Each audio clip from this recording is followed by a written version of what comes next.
디모데전서 1장 12절부터 17절 말씀까지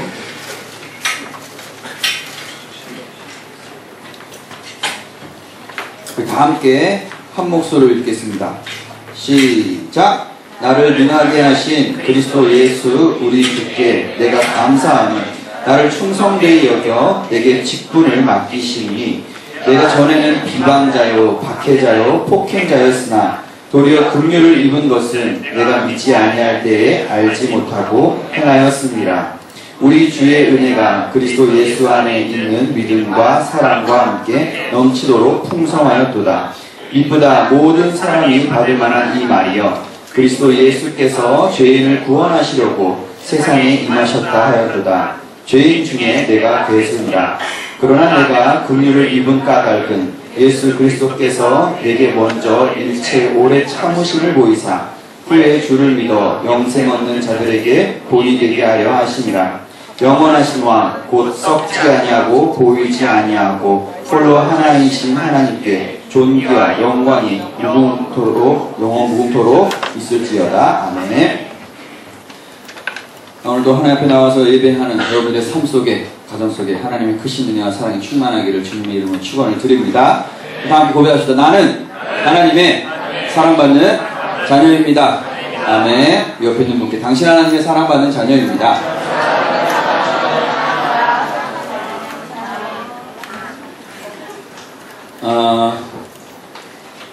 빌리 그라함 목사님에 대한 그런 영상 봤습니다. 설교만 할 수 있는 그런 목회자. 저도 꿈인데 참 부럽습니다. 저 뭐라고 틀어준 영상 같은데 정말 제가 설교자로 설 수 있도록 여러분께서 늘 기도해 주시길 부탁을 드립니다. 설교한다는 것이 쉬운 것은 아닌 것 같아요. 어떤 분께서 이런 얘기를 하시더라고요. 강의를 하는 사람은 늘 똑같은 걸 가지고 다른 사람한테 얘기하지만 설교자는 늘 똑같은 사람에게 다른 걸 얘기해야 되기 때문에 힘들다라고 얘기를 하더라고요. 매주 주제를 바꿔야 되잖아요. 그렇죠? 안 바꿔도 되나요? 여러분들이 바꾸라 했더니 매일 주제가 달라지는 거예요. 그래서 설교에 대한 고민이 상당히 많이 있었는데 여러분들한테 그 어떤 삶의 주제들에 대한 이야기보다 성경에 대한 깊이를 더 나누는 게 좋을 것 같다라는 결론을 제가 스스로 내렸습니다. 그래서 여러분들이 성경을 잘 모른다라고 제가 스스로 일부러 여러분의 수준을 낮추고 그 수준부터 이렇게 점점 올라갈 수 있도록 좀 설교 말씀을 나누려고 합니다. 그래서 이렇게 성경에 대해서 연구하고 나누는 설교를 강해 설교라고 하고요. 그리고 특정한 주제를 가지고 거룩해라, 아니면 여러분의 대학생활, 희망에 대해서 이런 거는 이제 주제 설교라고 이야기를 합니다. 때가 됐을 때는 주제 설교 하겠지만은 당분간은 이 강해 설교를 주로 하려고 합니다. 그래서 어떤 강해를 해야 될까 보다가 구약에 대한 것보다는 신약에 대한 도전이 더 좋을 것 같아서 신약에서 중심적으로 신약을 이끌고 있는 바울에 대해서 함께 나눠보려고 합니다. 여러분 바울 잘 아시죠? 저도 잘 알 거라고 생각했는데 이번에 공부하면서 참 새로운 것들을 많이 깨달았던 것 같아요. 그래서 제가 깨달은 것, 또 여러분이 알지 못했던 것들을 한번 나눠보도록 하겠습니다. 자, 신약은 총 두 가지로 구분이 되어 있죠. 하나는 구약이고 하나는 모르는 거예요? 아면서 대답을 안 하는 겁니까? 구약이랑 신약입니다. 그렇죠? 자, 구약에 있어서 중심적인 사상이 있습니다. 가장 중심되는 사상. 그게 뭘까요? 제가 한참 많이 얘기했던 것 같은데 계약 아시겠죠? 구약의 중심 사상은 계약입니다. 계약이 뭐냐면 하나님이 야 이스라엘 백성 내가 너희들을 택했고 너희들한테 이제부터 내가 잘해줄 테니까 너희도 나만 섬겨라. 너희들이 나한테 잘하면 내가 너한테 잘해주고 너희들이 나한테 못하면 내가 너희를 혼낼 거야. 이게 계약을 하는 계약. 그 계약을 구약에서 쭉 유지를 했는데 이스라엘 백성들이 너무 안 지켜가지고 계약이 파기가 됩니다. 계약이 파기가 되고 새로운 계약을 하기 시작한 거예요. 그게 이제 신약입니다. 그래서 옛날은 구약, 옛날 구약, 테스트먼트 약속, 옛날의 약속, 새로운 약속을 시작한 게 신약이에요. 새로운 약속을 시작하면서 나타난 것이 누굽니까? 예수 그리스도입니다. 예수님께서 세상에 오심으로 하나님 약속을 이어가셨어요. 그 약속은 사랑입니다. 사랑. 그래서 신약의 중심 사상이 뭐냐? 라고 했을 때 사랑이라고 대답하시면 돼요. 우리를 사랑하사 대가를 바라지 않으시고 자기를 십자가에 내어주신 예수 그리스도의 사랑.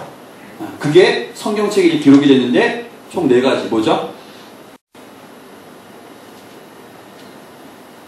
몰라서 대답 안 해요. 마태, 마가, 누가, 요한, 사복음서. 거기에 이제 예수님에 대한 이런 기록들이 쭉 나와 있습니다. 그러고 나서 이제 신약에 총 27권이 있어요. 27권. 그 중에서 4권은 이제 사복음서 서고, 이제 나머지 것들이 뭔지 잠깐 간단하게 볼게요. 여러분 성경에 보면은 있습니다. 마태복음 누가 썼을까요? 마태가 썼습니다. 누가복음 누가 썼을까요? 누가 썼습니다. 마가복음 누가 썼을까요? 마가. 요한복음 누가 썼을까요? 요한. 참 쉽죠? 이제부터 헷갈립니다. 사도행전 누가 썼을까요? 사도행전은 누가가 썼습니다. 아시겠죠? 누가복음하고 사도행전하고 되게 비슷해요. 그래가지고 우리가 누가행전이라고 할 정도로 두 개가 연관성이 되게 깊습니다. 그래서 사도행전 누가, 로마서 누가 썼을까요? 바울. 고린도전서 누가 썼을까요? 후서. 갈라디아서 바울. 에베소서 바울. 빌립보서 바울. 골로새서, 데살로니가 전후서 바울. 디모데 전후서 바울. 디도서 바울. 빌레몬서 바울. 히브리서 몰라요.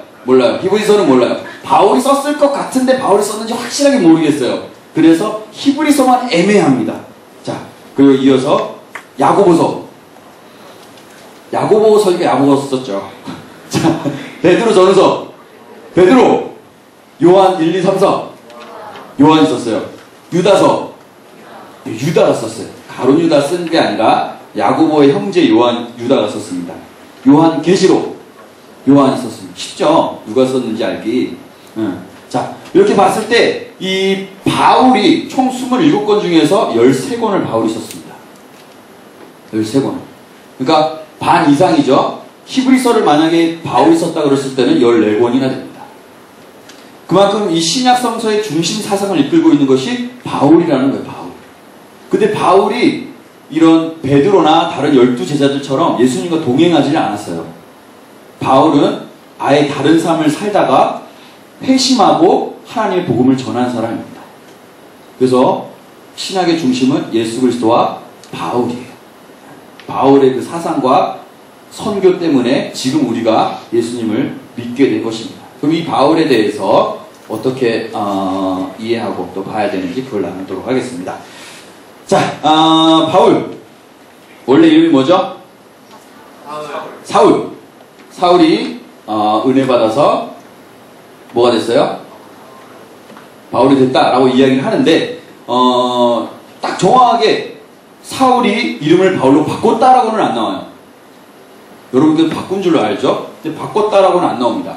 사울이 이름의 뜻이 가장 작은 자라는 뜻입니다. 가장 큰 자. 가장 큰 자. 바울은 가장 작은 자라는 뜻이에요. 그래서 이 제자들이, 예수님의 제자들이 바울을 봤을 때 그 행하는 그 전도나 그런 열심히 모습을 보고 넌 바울이다. 이렇게 불러서 바울인 거예요. 이름은 사울인데 야 너는 바울이다. 해갖고 바울이 됐다라는 겁니다. 제가 영광이잖아요. 그쵸? 영광인데 뭐 원빈이다. 굉장히 싫어하는데 그런 이제 예를 들어서 죄송합니다. 자, 이렇게 변했어요. 근데 이제 변하기 전에 이제 사울의 모습으로 이 생을 살아갔습니다. 사도 바울, 이 사울이 제일 먼저 등장하는 장면이 스데반이 나오는 장면입니다. 스데반 아시죠? 하나님의 복음을 전하다가 돌에 맞아 죽은 사람입니다. 그 사람이 이제 하나님의 복음을 아주 열심히 전하다가 주변에 있는 사람들이 이 사람한테 이제 너가 어디서 복음을 전하냐? 그래서 막 돌을 막 던진 거예요. 그거에 맞아 죽었어요. 그때 여기 이제 있던 사람이 있습니다. 이게 누구예요? 사울. 제가 그림을 잘 그려서 이렇게 해서 맞추시는 거죠? 자, 이게 사울입니다. 사울이 죽인 걸까요? 아닌 걸까요? 그거에 대한 건 없습니다. 근데 이제 정황상으로 이렇게 기록이 나와요. 사람들이 옷을 사울 앞에다가 사울이라는 청년 앞에 던졌다라고 사도행전에 나옵니다. 옷을 던졌다라는 것에 대한 여러 가지 해석이 있는데 이때 당시는 누구 앞에 옷을 던진다는 것은 그 사람에게 권위를 인정한다는 표현이라고 합니다. 그러니까 이 중에서 이 사울이라는 사람이 아주 높은 사람이었다라는 거예요. 높은 사람이어서 아마 요거를 주도했지 않았을까. 주도했지 않았을까라고 생각을 해요. 그러니까는 뭐 사울이 자기가 돌을 던져서 스데반을 죽이진 않았지만 그 상황을 주도했기 때문에 자기가 죽였을 거라는 그런 마음이 이 바울한테 있었을 거라고 이제 이야기를 합니다. 그래서 스데반이 죽었습니다. 그러면서 이 바울이 예루살렘으로 넘어갑니다. 예루살렘에 넘어갑니다. 왜 넘어갔을까요? 사람들을 잡아서 감옥에 쳐넣으려고, 예수님을 믿는 사람들 다 잡아가지고 감옥에 넣으려고 예루살렘에 가서 막 믿는 사람들 막 찾아다니는 거야. 그래갖고 막 잡히는 대로 막 다 감옥에 막 집어넣고 막 내가 너희들 다 죽여버리겠어 막 이러면서 성경에 보면은 뭐 눈에 막 도끼가 차가지고 막 증오심을 막 품고 다녔다고 해요. 그만큼 막 열심히 이 믿는 사람을 잡아들였습니다. 그럼 왜 이렇게 믿는 사람들을 핍박하고 힘들게 했을까? 그것은 이제 사울이 유대인이었기 때문입니다. 여러분이 유대인에 대한 이해를 잘 하셨으면 좋겠어요. 유대인이 누구냐 하면은 그 당시 하나님을 잘 믿는 사람을 유대인이라고 했습니다. 하나님을 잘 믿고 성경을 많이 알고 말씀대로 열심히 사는 사람, 바리새인과 같은 사람, 그런 사람 바리새인이 중에 이제 유대인 중에 바리새인이 나와요. 바리새인 가말리엘이라는 사람이 있습니다. 이 사람은 대제사장, 아주 유명한 바리새인입니다. 아주 뛰어난 학자였어요. 지금으로 치면 뭐 서울대 교수 좋나요? 서울대를 안 가봐서 모르겠습니다. 서울대 학생 많았어. 어디 갔어요? 서울대 학생 안 되겠네. 서울대 교수라 되게 아주 높은 사람이었습니다. 이 사람의 수제자가 누구였냐면 바울이었습니다. 유대인으로서 아주 인정받던 사람이었어요. 그러니까 아마 바울은 나중에 열심히 공부해서 바리새인 중에 아주 훌륭한 사람이 되려는 꿈이 있었을 것 같아요. 그렇다고 얘기는 안 나오는데 그랬을 것 같아요. 그리고 로마 시민이었습니다. 당시 이쪽 지역은 로마의 그 지배 아래 있었습니다. 지배 아래 있는데 로마 시민이 되거나 아니면은 그냥 포로처럼 살아가는 사람들이 있었는데 그 중에 로마 시민이 됐다라는 것은 굉장히 영광스러운 일이었습니다. 그래서 이 바울은 로마 시민으로 살고 있었어요. 그래서 내가 로마에 충성을 해야겠다. 그리고 내가 믿는 이 유대교의 하나님을 열심히 섬겨야겠다라는 그런 믿음을 갖고 있었어요. 근데 어느 날부터인가 이상한 그리스도교가 막 떠오르기 시작을 하는 거야. 예수를 믿는다고. 예수님 하나님의 아들이라고. 거기서 열이 받은 겁니다. 그래가지고 위에 사람들이 야 바울, 사울 너 내 말 잘 들으니까 가서 사람을 다 없애버려. 그래가지고 그 말씀을 순종해갖고 가가지고 막 없애버리는 거야. 그 스데반을 죽일 때 이 바울이 한 고백이 있습니다. 사울은 그가 죽임당함을 마땅히 여겼더라. 사도행전 8장 1절에 나와. 마땅히 당연히 죽을 놈 죽은 거야. 그리고 이제 막 눈에 도끼 품고 막 믿는 사람들 찾아가갖고 잡아서 다 감옥에 넣은 거예요. 그렇게 열심히 해서 이제 예루살렘에서 웬만큼 숙청을 했습니다. 그러고 나서 이 사람이 이제 위쪽 지방으로 가는 겁니다. 그게 다메섹이에요. 다메섹의 거리가 200km라고 합니다. 여기서 평창 정도까지 200km 정도 될 것 같아요. 200km를 이제 갑니다. 이제 가는 도중에 예수님을 만나게 되는 거예요. 그래서 우리가 다메섹 도상에서 예수님을 만났다라고 이렇게 이야기를 합니다. 가다가 예수님을 만나가지고 완전히 회심을 해요. 하나님의 사람이 됐어요. 이제 딱 만났을 때 너무 빛이 강했고 눈이 멀었습니다. 눈이 멀어가지고 이제 다메섹에 갔어요. 그때 거기서 이제 기다리고 있던 아나니아 선지자를 만나가지고 아나니아 선지자가 눈을 뜨게 해줍니다. 눈을 떴어요. 그래가지고 그때부터 갑자기 막 은혜 충만해가지고 사람들한테 가서 전도하기 시작을 하는 거예요. 예수님을 믿으십시오. 내가 예수님 만났는데 그분이 참 하나님이십니다. 막 전도하시면 사람이 좋아할까요? 싫어할까요? 싫어요. 당황하기 시작한 거예요. 쟤네가 우리를 죽이려는 사람이었는데 갑자기 변해가지고 막 우리한테 복음을 막 전하기 시작을 하는 거예요. 그래서 이거 이상한 거 아니야? 당황스러운데? 막 그렇게 막 당황하다가 이러면 안 되겠다. 우리가 저 사울을 죽여버려야겠다. 라고 합의를 봅니다. 그래서 사울을 막 잡아 죽이려고 했는데 거기 있던 사람들이 사울을 광주에 내려서 보내줍니다. 근데 사울이 도망을 가요. 아라비아라는 곳으로 도망을 갑니다. 아라비아로 도망갔다가 다시 또 예루살렘으로 돌아왔다가 그리고 자기가 태어난 곳인 다소라는 곳으로 다소 꽤 먼 거리예요. 다소까지 이제 갑니다. 그리고 나서 기록이 없어요. 그리고 나서 이제 넘어갔는데 그게 이제 갈라디아서 1장 부분입니다. 우리 여러분 갈라디아서 한번 펴볼까요?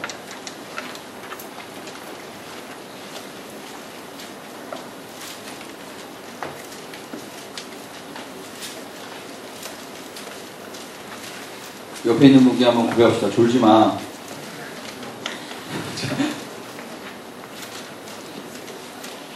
자, 갈라디아서 우선 2장 1절 보겠습니다. 시작. 14년 후에 내가 바나바와 함께 기도를 드리고 다시 예루살렘에 올라갔나니. 네. 자, 14년이라는 세월이 지난 다음부터 바울이 전도 여행을 떠나기 시작을 합니다. 그래서 전도 여행이 1차, 2차, 3차로 걸쳐서 이루어집니다. 그래서 이제 앞으로 그 전도 여행에 대해서 이제 쭉 볼 거예요. 근데 이제 전도 여행 가기 전에 공백 기간이 14년이라는 세월이 있었습니다. 14년. 이때 뭘 했는지는 아무도 몰라요. 바울이 예수 그리스도를 만나고 도망갔다가 예루살렘을 와서 제자들을 만납니다. 그 제자들과 보름 동안을 지내요. 그래서 막 이야기하면서 그때 자신의 그 궁금했던 부분, 자기는 예수를 못 만났었으니까 예수를 만난 제자들에 대한 이야기를 막 들었을 것 같아요. 그걸 듣고 바로 복음을 전하러 간 게 아니라 자기 살던 고향에 가가지고 14년 동안 있었다라는 겁니다. 14년. 그 공백 기간에 과연 바울은 무엇을 했을까요? 굉장히 숙제인 것 같아요. 그때 뭘 했을까? 그래서 제가 스스로 생각을 해봤습니다. 나는 뭘 했나? 나는 14년이라는 그 시간, 어쩌면 제가 지금 34인데 대학에 들어간 지 20살, 14년이라는 세월이 흘렀습니다. 지난 시간을 쭉 돌아보면서 나는 뭘 했을까? 나는 목회도 하고 또 공부도 했고 또 상당히 뭐 이런 것 저런 거 경험한다고 많이 돌아다니기도 하고 여행도 하고 일도 하고 했었구나라는 것을 생각하게 됐습니다. 바울도 아마 좀 비슷하지 않았을까라는 생각을 했어요. 제가 목요일날 바울이라는 뮤지컬을 보러 갔습니다. 여러분께서 기회 되시면 한번 보시면 되게 좋을 것 같아요. 저는 너무나 은혜 받았고 뮤지컬 보면서 아멘 나온 건 처음이었습니다. 뮤지컬 보는데 바울이 내가 제일 죽이겠습니다 하니까는 막 앞에 있는 권사님들 아멘 하면서 뮤지컬 보면서 되게 신선한 충격이었어요. 기회에 한번 보시면 좋을 것 같아요. 거기서 바울이 이 공백 14년 기간 동안의 얘기가 나오는데 바울은 장사를 했을 것이다 라고 거기서 얘기를 나와요. 천막 장사. 바울이 천막을 팔았거든요. 천막 장사를 하면서 주변 사람들 전도했겠다 라고 거기서 이야기를 합니다. 저는 바울이 장사했을 수도 있을 것 같아요. 또 하나 목회를 했을 수도 있을 것 같아요. 그 지역에서 자리 잡고 동네에 있는 사람들 이렇게 복음을 전하면서 그렇게 살았을 수도 있을 것 같아요. 그리고 세 번째는 공부도 했을 것 같습니다. 자기의 신앙이 지금 바울의 나이가 예수님의 나이랑 비슷해요. 그동안 30 몇 년 동안 쌓아왔던 자기의 신학이 완전히 무너져 버렸습니다. 완전히 이제 새로운 세계로 들어가야 되는, 얼마나 혼란스럽고 얼마나 갈등이 심했을까요? 저도 갈등이 심해서 한 3, 4년은 방황을 했거든요. 그 방황하는 그 시기도 많이 겪으면서 예수님에 대해서 새롭게 조명하고 또 이해를 했을 것 같아요. 그러한 14년의 기간이 흐른 후에 바울이 사역을 시작하는데 그때부터 정말 놀라운 성령의 역사가 나타나기 시작을 했습니다.